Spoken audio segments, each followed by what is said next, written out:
হ্যাঁ বলো পাম্পাদা, তুই কোনো কাজে ফোন করেছিলে নাকি আজকে আমাকে? হ্যাঁ, দিলীপ লাউড়াকে টপকাতে হবে। ঠিক আছে, আজকে বিকেলের মধ্যে করে দেবো কাজ। দাদা, টাকা কিন্তু আমি 1 খোকার থেকে একটুও কম নিতে পারবো না, কারণ বড় ঝামেলা বড় রিস্ক। পাম্পাদা 2 মিনিট পরে ফোন করছি। হ্যাঁ তোমাকে আবার ফোন ধর। এই তোরা কি নিয়ে ঝামেলা করছিস? আরে আমার 2 টাকা নিয়ে নিয়েছে, 2 টাকা। 2 টাকা নিয়ে নিয়েছে? হ্যাঁ। এখানে কোটি টাকার বিজনেস চলছে, 2 টাকা নিয়ে ঝামেলা করছিস? কোটি টাকার ব্যবসায় 2 টাকা নিয়ে ঝামেলা করছিস? এই 2 টাকার জন্য ঝামেলা করছিস? নতুন কাজ এসেছে, কাজ করতে হবে, কাজ নিপটাতে হবে, নইলে মদ সবার গাড়ি উঠবো। চল তাহলে চল।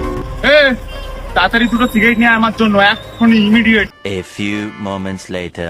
2টো গোল্ড না? এই 14 টাকা হবে না, 16 টাকা দাম, 2 টাকা 8 টাকা দে। এইখানেই ফেলেছিলাম, ভালো করে মন দিয়ে কিন্তু